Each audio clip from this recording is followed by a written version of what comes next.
The islands of Hawaii are full of tropical flavors, which has inspired me to create our Hawaiian Mango Tini, made with fresh mango, pineapple and lime juice, falernum, and some Hawaiian coconut rum for that perfect island vibe any time of the year.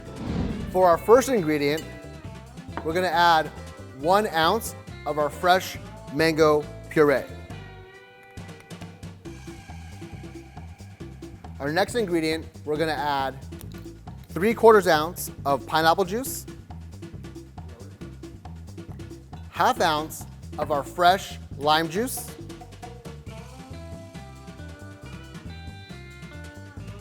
we're gonna add 3/4 ounce of our falernum,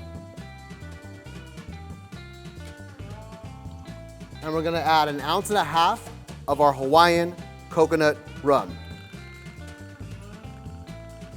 Now that we have all of our ingredients in our glass, we're ready to shake.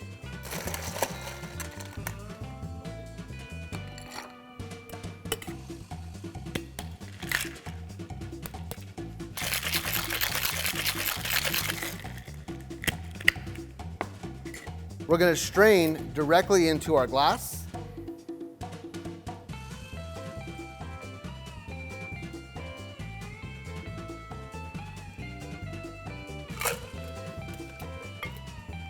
And we have our mango garnish and 1 little flower. Perfect. I hope you enjoy sipping this Hawaiian Mango Tini.